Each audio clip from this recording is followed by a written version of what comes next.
Hello, thank you so much for listening in. I'm Samantha Yancey. And I'm Alan Yancey. And we are Ask a Massage Couple. Today we're going to be talking about transference and countertransference and how to deal with that when it comes up. Fun. Hello, Momo. Hello, Mo. All right, so sit back, pet your cat, and let's get our session on. Let's get it on.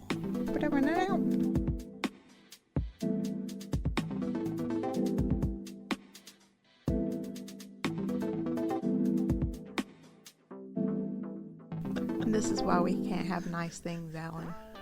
I swear to God, I'm concentrating now.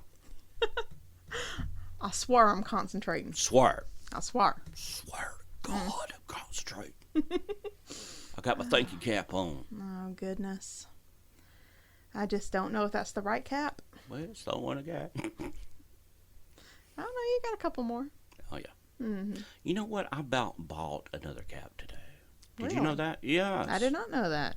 I had it in my hand. What was it? Atlanta United hat.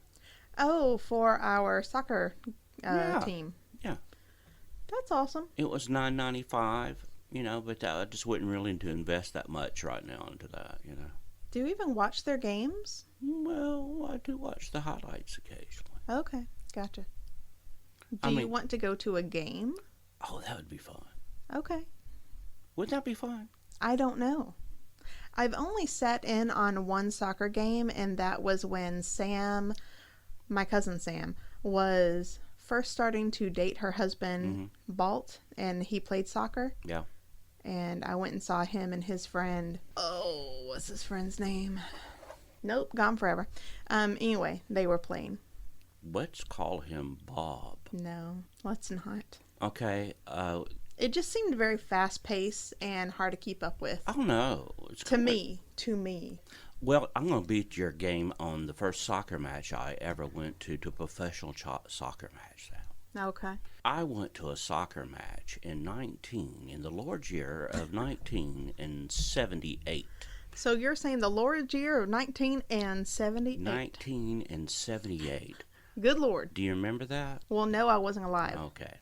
Well, I went, and the Atlanta Chiefs were the professional soccer team at that time, and they actually won whatever league they were calling themselves at the time. Well, alrighty. Well, so I have roots. Yeah, you have roots. Yeah, I got roots. You got some roots. Yeah, I got some roots. Okay. Well, do you want to get on topic? About what? The topic. Oh, transference and countertransference. Yeah, let's do that. I mean, I think it's very important that everybody understands that when you touch somebody, it's more than just the touch. Well, yeah, there's the whole interaction and making sure that you are good with your own professional ethics. This is quite important. And we don't want our junk to transfer to them. You know what? That's really the main thing that I'm looking out for here. And I don't want their junk. So, some of you might be on different Facebook groups. Yeah? But I was looking through one of the massage therapist groups, and I kept seeing, this is the whole reason why we have this show today. Okay. Like, I got inspired by watching or flipping through Facebook over and over and over again. I kept seeing these posts that were, my client did this and I'm so pissed off, or oh my god, my client annoys me so much because of blah, whatever it was. And it really didn't matter what it was. No, it never does. It never does. Unfortunately, I don't think that a lot of massage therapists really get taught this in school. I mean, I know that I go over it pretty heavily with my students, but I'm not 100% sure that people get it, even when I tell them about it. Not only that, Sam, it's a good thing to have in your everyday life anyway. Oh my goodness, yes, absolutely. Because you'll be mad and you don't know why. Yes. I mean, this is like dealing with coworkers, this is dealing with family, this is dealing with relationships, not just, the therapist to client, client to therapist relationship. But we're focusing on that today. Yeah, that's what we're focusing on. But to be honest, like what we're talking about today, this is every single human interaction that you can have. If you keep this in your back pocket, Okay. then you'll be less pissy. Well, Yeah. you'll have more control. You know what? Whatever that is. That's really what it is. It is managing your mind. Yeah. Yeah. Or maybe really recognizing what your part in the situation is, Yeah. and how to stop that part if you need to stop it. Right. If it's ruining your life or making your day bad, well, Yeah. how about not? Or about making it? you never want to see a client. I guess let's go ahead and jump into definitions, because you know I love definitions. Oh, yeah. For Give me a those of you out there who have never heard of transference or countertransference, Okay. here's a definition of it. So transference, this is when the client, the other person, feels some kind of like emotional heightened situation because of you. And it's usually something that you did or said reminded them of an emotional scar or an emotional joy, and they are kind of projecting that old stuff onto you. So like, for example, if a client thinks that you like they remind you of you remind them of blah, blah, blah, blah, blah, words.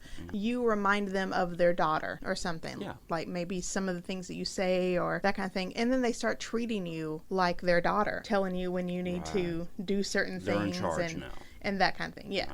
So that is regular old transference. Countertransference is the one that we as massage therapists and just, regular people walking around should be a little bit more, I'm going to say, privy to, but unfortunately we have our own junk up in our heads that we don't really pay attention to. This is when we start to have like a heightened emotional experience about somebody else's actions. So this would be my client comes in late, and that makes me think of times when loved ones were late all the time, and this makes me very angry, even though it has nothing to do with the client. It has only to do with the fact that I've got post-traumatic stress from old events. Giving an example of how this works, a lot of even I called it post-traumatic stress, but it's totally not, just FYI. For me, this is how I like to explain it. It's like, have you ever had a smell that reminds you of something and you automatically go back to that time? Yes. And that how your mind kind of clicks on to that when you meet other people that trigger some things that you have in your mind already. Mm-hmm. Like if you go up there to somebody who's late, like you said, and you've triggered the experiences that you've always had, late experiences with your ex-wife, that automatically... You're not speaking from the heart on this, are you? No, I'm not. And so I would like to clarify, he's talking about ex-wife, not current wife. No, go ahead. Thank God. I am so blessed. If you want me to go down the list of how blessed I am, I could. Aw, you know what? Maybe in another segment. And so that leads you to just remind you, your mind gets back to that time and reminds emotions about what is happening at any given time. Yeah, absolutely. Yeah. I wanted to share one of my stories. All right. Because I experienced a major, like prolonged amount of countertransference before I realized what was going on. Yeah.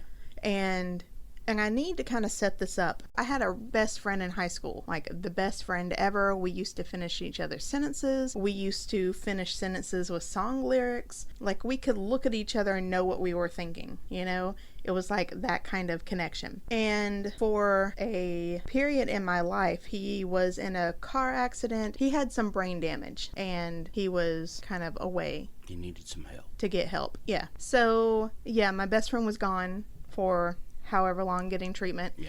And he also wasn't himself because of the brain damage. Yeah, it never was going to be. It never was going to be. And that was kind of a very strange place of mourning that I was in, because I couldn't fully mourn him. It was just a really bad place. I started working in a professional type of relationship with this guy, and we were kind of co-writing a book for gamers, like how to take care of themselves and that kind of thing. And I was doing a lot of traveling with him and that kind of stuff at the time. I noticed that like he would do little things that my best friend would. And even though he was a complete and total jerk and pissed me off just about every single time I was with him, I would always kind of look at the good stuff, like the countertransference stuff, and think, oh, it's okay. Like, I can put up with this. When I realized that it was me trying to find my best friend in somebody that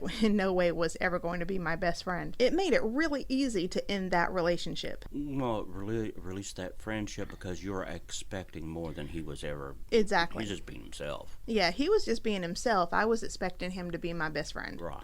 Well, the best friend that, was no longer available to me. Right. Not that I wanted him to be my best friend. You know what I mean? Sure. Yeah. You just wanted that personality. Yeah. It works in this kind of scenario because I was the whole thing with the book was massage and pressure points and that kind of stuff. But I was working on him like he was one of my clients for a while, and it was in the middle of a massage that I realized what was going on. And it was like maybe, I don't know, 2 weeks later that I completely ended the whole thing. I understand. Yeah. I think one of mine. I walked off in the middle of the massage. Oh my God, it took you so long. And I mean, I get it, but it took you so long. Yeah. You want to tell that one? I had a client that was very demeaning towards me, did not know how to communicate. No. It was him, not me. And so I was trying to deal with it the best I can. I worked on him for 2-hour sessions. Twice a week, 4 hours a week of massage. Yeah. And so I was getting pretty lucrative, and counting on his money every week, being a private massage therapist. Sam used to beg me, say, hey, you can do that. You don't need to have his money. You don't need to put up with that. Yeah. And I fought it for years. And then one time I was literally in the middle of the massage, and I walked off and said, I can't do this anymore, and asked him to leave. And you haven't worked on him since? No, and I haven't missed his money. Well, he could still send his money. But, yeah, that would be nice. But I made up the money elsewhere. But you know what? You said something that's kind of interesting. You said it was him. It wasn't me. Okay, so here's the thing with countertransference that's kind of a little bit insidious. Because by you putting up with his crap, it's still you. Oh, yeah. I'm the one that allowed it. Absolutely. And so, we allow how we're treated. Yeah. And so it was totally me on that end. But he was being himself. Oh, yeah, exactly. And you were just putting up with it, and he thought that was okay. Yeah, and after years of treating me badly, he just thought it was the way of life. Here's the thing when it comes right down to it. Number one, when someone does something that kind of pisses you off, you have to kind of slow down and recognize, am I pissed off because this is an inhumane way of treating somebody that they are doing, or am I pissed off because of something else? This is, in essence, like the hardest thing not to know. Knowing it is easy. It's putting it into practice that is hard. And also, like every single time that something comes up against you and kind of rubs you raw, being able to stop and think, is this them? Or is this me? Right. Do I have an issue with this? Or would anybody have an issue with this? Right. And that's why it's good to have somebody that happened to know this client for my sake, because, sometimes it is you and you think it's them. Well, to be honest, I have a feeling that if you were speaking to a counselor or someone like that about it, they would have been able to spot that and say, hey, no, he's just being a jerk and you need to set some boundaries. Yeah, it kind of reminded me of how I put up with stuff growing up. Well, yeah, you're not a very good boundary. I'm better. No, you're a whole lot better. Yeah, I had to move across the country to get better. Yeah, but for the longest time, you were not good with boundaries. I agree. And you know what? I think everybody kind of has their moment of just not being good with boundaries. Of course, I look back on it and give the reasons why. Yeah. Because, I needed money. I worked for myself. But those don't really matter. No, that doesn't matter. You don't realize until it's later. That doesn't matter. Absolutely. I'm going to share a little something that I share with my students, and it's just a concept that you can get behind fairly easily, just, with your normal brain cells kicking around. All right, here we go. If we understand that every human is capable of every emotion, we also need to understand that emotions are only brought on by thoughts. And only you can control your thoughts. If you have a thought about something like, this client sucks because of X, Y, or Z, pick your poison, doesn't matter, then it's only you that can change that thought. that will reduce the emotional angst that you feel when you see them, and that will also reduce any friction. But what can also happen is if you fully see the scenario for what it is, then it can also allow the opportunity for opening up communication with that person. So for example, if you and that client that you had that treated you poorly, if you were in maybe the best mental state of like really understanding what made you feel so about it, then you probably could have said something a whole lot earlier, like, when you say this, this, and this, that's not cool, and it hurts my feelings, and this is why. Well, Sam, that thing, again, when I walked off the massage, it was not his fault. It was mine for getting to that point. Yeah, absolutely. And so, he was doing his thing, and I was doing mine. Absolutely. And I allowed it where it festered to the point where I just said, I quit. Yeah, absolutely. That's not smart. And with my situation, my guy, if I would have 100% recognized what was going on, then I could have very easily have handled some of our arguments a whole lot better and really stating him exactly what was kind of pissing me off about things so that he would have a better opportunity to correct things. But also, remember, it's you that you're changing yourself. Oh, yeah. So if you're looking for your partner or the other person to change, not going to happen. No, the only thing that you can do is recognize what your thoughts are, communicate as best as you possibly can, and then it's up to the other person to respond. The only thing that you can control is your reaction to something. And I think that is another big difference when you start really managing your mind, is you have less reactions and more thought and respond appropriately. In meditation, we call that stoppage the silent mind, where before you react to a thought, your mind actually looks at the thought and wonders if it is appropriate or why am I thinking this way? And then you can decide if it's a true thing or not, if it's you reacting to it, or is it your emotions or your past reacting to it. Right. One of my teachers, Sarah Wiseman, the chick that I did the 1.5 years with, she said you need to become the silent observer in your mind. Yeah, exactly. It's like, okay, let's step outside of this situation and really see it for what it is. Right, that's good. And, that's one of the hardest things to do. Oh, yeah. See, this is the thing that I think a lot of people don't fully appreciate. And when I say appreciate, I don't mean like they love it. Like, anything that requires practice is not just going to happen, like, even if I want to do meditation. Like, okay, awesome. That's a practice. Sitting down one good day on a pillow and saying isn't a meditation practice. Like, you've got to do it constantly. And something like this has got to be something that you work on every single day, almost every single thought. And people think meditation is that 30-minute period that you set off in the beginning of the day. Yeah. Meditation is the whole day. You're not sitting and silently breathing, but your thoughts are, you can recognize, hey, I'm not going to react to something that is going to be, bad for me, because I recognize it's something that happened to me years ago. That's the reason why I'm reacting this way. Yeah, exactly. It just gives you a peace of mind a second before you react. Yeah, it really is that second before. That, in essence, really is like the whole mindfulness practice that you practice yourself. So in something, I'm going to give you a quick little thing, another experience I had. It's when I was volunteering in a hospice, and I had this lady who was passing away of AIDS at the time. It was 15 years ago. Yeah. And I had just gone through my mother's death.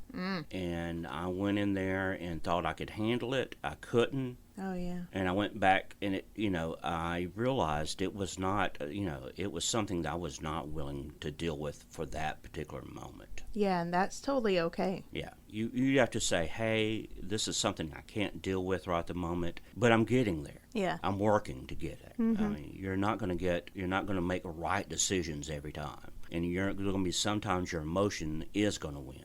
Yeah. And so, you don't look at yourself as a contest.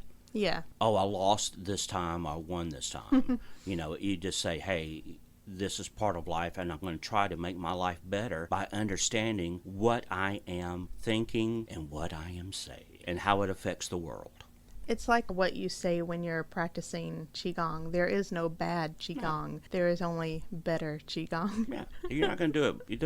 You're not going to do it. Once you start, it's not a bad good. It's just, it's going to be better. Yeah, and it gets better and better It gets every time that you put the stuff into practice. It's amazing if you can do it for a little while.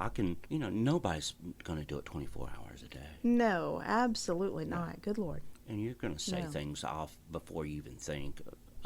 Everybody does. Yeah. But you know what? With every human interaction, you have that possibility. Oh, yeah. Which is, to me, kind of cool. Well, I think this has actually helped our relationship over the years. We Oh, are yeah. willing to talk, to say, hey, Sam, do you feel this way? Or is there something triggering you to make you feel this way? Right. Or is there something triggering me to make me feel like you're doing this? Let's talk it out. It could be me. It could be you. We have very long conversations about stuff like that. It could be a combination of the two. And I think about like all the times people in relationships that they just don't communicate whatsoever because they are scared for whatever reason. Oh, I was scared. Yeah. I'm not going to tell the subject, but I was even scared this year to tell you something that I had a fear of. Yeah. And then when you say it, it's kind of like, what? And why was I afraid of what, that? Yeah, I know what you're talking about. And it was like pretty much within like an hour of you telling me what it was, your entire vibe just lifted. Yeah, And we you started were a completely different person. We were laughing about it. Yeah. But, you can build things up in your own mind to be such big mountains. Yeah. And they're not. You built that yourself. Yeah. And so I'm going to tell you how completely disconnected I was at one point. This is actually right about the same time that that whole thing happened with Dude. I had a client that used to come in and the only thing that she ever talked about were like her aches and pains. Wow. And I don't mean like just aches and pains, like, oh, my doctor's going to fix my, hammer toe, or, oh, my gout, oh, my fibromyalgia, my this. And like that was the only topic she ever talked about. Yeah. And she was also kind of mean. I mean, like, she was very mean, like off-putting, to the point where she got passed around to all the therapists in the office before finally settling to me. I remember telling her that, have you ever read The Secret? Because they say that whatever you talk about is what you'll get. She never rebooked with me. That's no secret. Yeah, that's no secret whatsoever. Oh my goodness. How far you can come in, what was that, like maybe, I don't know, that was about 9 years ago, but still. But that secret, that should be thought like you're practicing voodoo.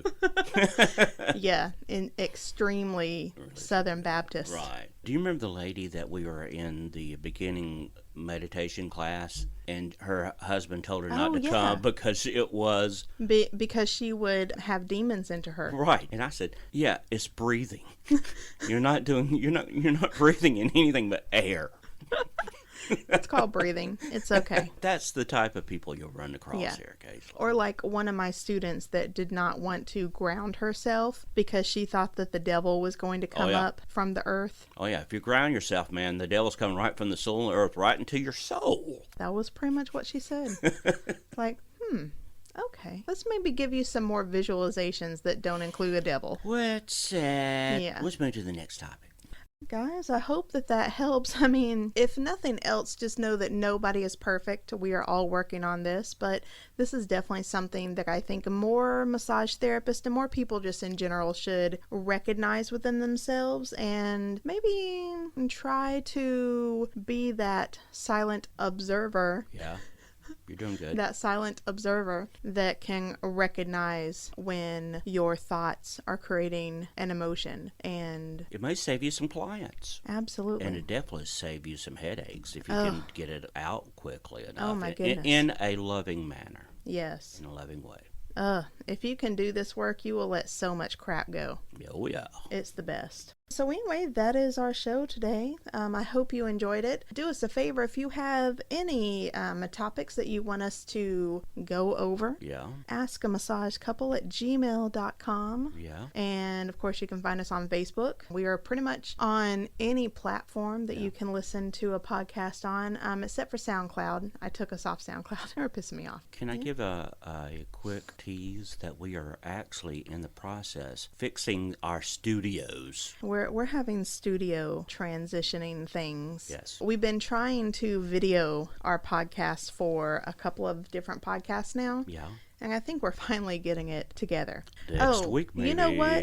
I have a little correction spot. So on one of our episodes, I want to say it was the office worker episode. Yeah.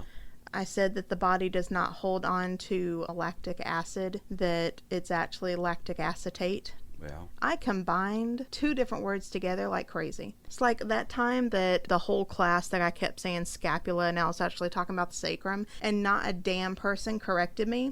Damn! Well, luckily, somebody corrected me. And when I went back and listened, I was like, oh my God, I can't believe I said that. It's not lactic acetate. That's not a thing. It's lactate.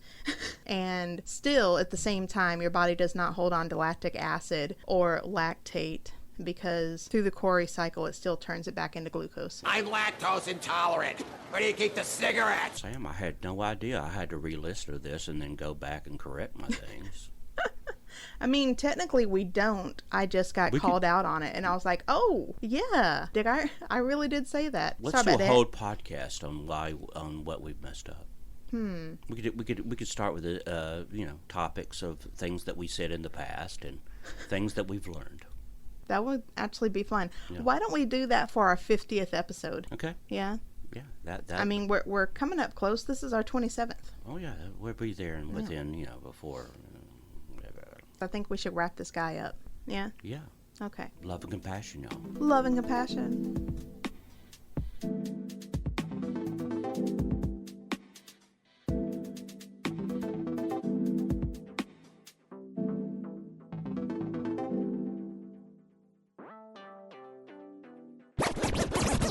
Let's do the thing. Let's do the thing. Hello, this is Alan Yessie. Let's do the thing. Straight from Nice. Chad, please cut that. Okay, so anyway, I like talking to Chad like that. Chad's great. It makes you have power, like you can finally tell Chad what to do. Chad, I'm gonna need you to cut this. Yeah. Chad's great. Yeah, you've always had What? It's the transference thing. You're proving it to ourselves right here live on camera. On camera? We're not on camera this time. On radio, whatever medium we're happen to be on. Sound waves? Yeah. Okay. Now you finally can talk to Chad without him talking back. Chad is great. I don't think that has anything to do with it, but okay. I don't think it does. I mean, we're on the correct subject today. Whatever. Anyway.